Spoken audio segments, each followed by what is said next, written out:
Let's bring in the founder and leader of Pauline Hanson's One Nation now. Pauline Hanson joins us live from Queensland. Thanks for joining us, Pauline. You are still in Queensland, aren't you? My pleasure, Chris. I'm in Queensland. I'm at Serena, which is just south of Mackay. So I'm doing a trip through Queensland, drove up from Brisbane and heading up to Townsville. Very good. Now, has the Premier in Queensland gone too far in saying that she'll let other people back into the state next month, but not Victorians? I'm actually surprised that she is opening up the borders to New South Wales and other states bar Victoria. I'm awfully surprised by that. But she's going to get a backlash from people. The businesses, they're still struggling, Chris, and I've spoken to a lot of the businesses coming up here. The big problem now is that businesses can't get people to work, and they're saying, look, I'm not ready to come back to work. And those ones that want to get started, get going again, it's going to be hard for them getting the workers. So that's the next biggest problem. Well, it's a bit of a start, though, as you say. I feel sorry for Victorians. Well, you do. You know, it's not my natural instinct, but I do feel very sorry for them at the moment. But, of course, if Annastacia Palaszczuk opens up to New South Wales and the other states, that's going to help tourism beyond July the 10th, isn't it? It will make a big difference to people in Queensland to actually be able to come up here and travel through and hopefully help a lot of their struggling businesses and tourism that we need. But Victorians, a lot of them do like to come up through Queensland and travel. The fact is, you know, we should have been opening up like places like Longreach and those other country towns. They have not had one case of coronavirus, and to actually keep it shut down for as long as she has, it's been a big mistake. It's cost the economy in Queensland $55 billion. And about $147 million a week that it's cost the economy. And it's going to take a long time before we can recover. She's not good with the books. She can't, she's run the state into further debt under her leadership. And I think it's going to be a long time before we get out of the debt. Well, it's a hell of a worry for the whole country. People are dealing with this issue as if, you know, we get another month or another month down the line and that's going to solve things. We could be in this situation for a year or years. I want to bring you on to that. You mentioned businesses trying to get people back on the job again. You've got concerns about JobKeeper actually acting as a disincentive for people to get back to work? It is. I've spoken to the business people on this trip up. Now, what they're finding is that people that they employed for only a few hours a week who are now getting, where they got $120 for the week, are now on $1,500 a fortnight, and that's because the government has propped them up.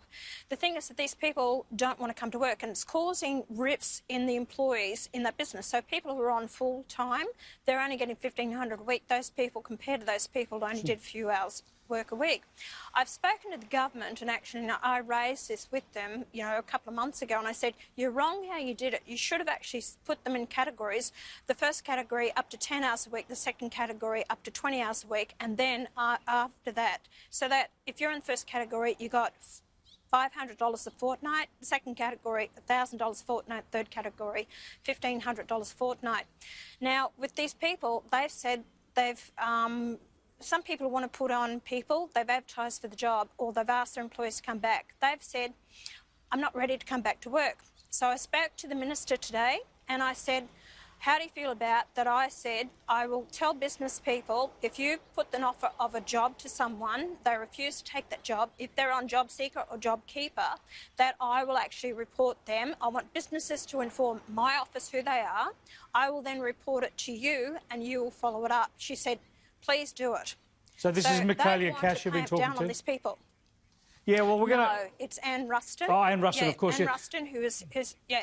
Now, so anyway, they're quite happy and they want to clamp down on these people. Yeah, and look, we're going to hear changes to the system next month. We know about that. They've got a report in their hands now about this. Look, I think a graded system or something related to hours worked is likely. It's what should have been done, but they did rush this out to try and get something in place very quickly. But even under the existing rules, if someone is on JobKeeper at $750 a week, they are obliged to turn up to work up to that $750 worth of labour if they are asked, or they can lose their job. Well, they're not doing it because when they're asked to do those few extra hours, they say, no, I don't have to turn up to work because that's not their rosters. So this is what the employers are finding now. And there's tensions between those employees who are doing the long hours, getting paid the same sort of money.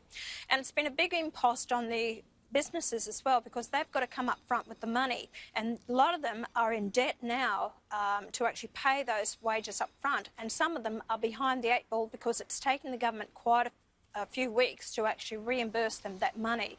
So businesses are doing it tough, and I'll say there's people out there, you either show some loyalty to your employer, because I tell you, when we come out of this and you're not getting your $1,500 or $1,100 from Jobseeker, you want to think twice if they don't give you a job back, because it's a two-way street here, and I've employed people as well.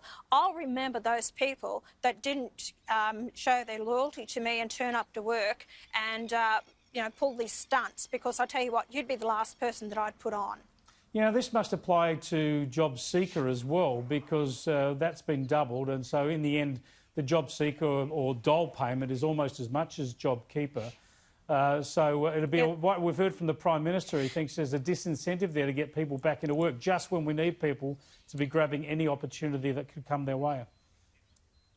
Of course it is, Chris. On April 27, we had 727,000 people on New Start allowance, getting $282 a week. They've actually increased that by $550 a fortnight. Now, on top of that, they get tax benefits, if you have a child up to 12 years of age, $186. If you've got a child under 5, you actually get $150-odd a week, on top of that. And then on top of that, you get rent assistance. So basically, it's a disincentive for people to go out there and look for a job. That's why I say I'm not ready to go back to work. The government has to readdress this with this Jobseeker program. Admittedly, New Start was below, and I'd always said increased by $75 a week. You won't get your $550 a fortnight. You will not be getting $1,100 a fortnight. That has to come to a grinding halt, because we have to get the economy going. And if they think that the taxpayers can keep footing this bill because our debt is going up further and further, one day the interest rates will go up. Prior to this, we were paying anything between 12 to 18 billion a year in interest alone. So if we want to service this country and give the amenities that we need for the aged, the sick, the homes, to people, we actually have to have this nation working and the economy turning over. Pauline Hanson, thanks for joining us. Happy trails. My pleasure. Thanks, Chris. Cheers.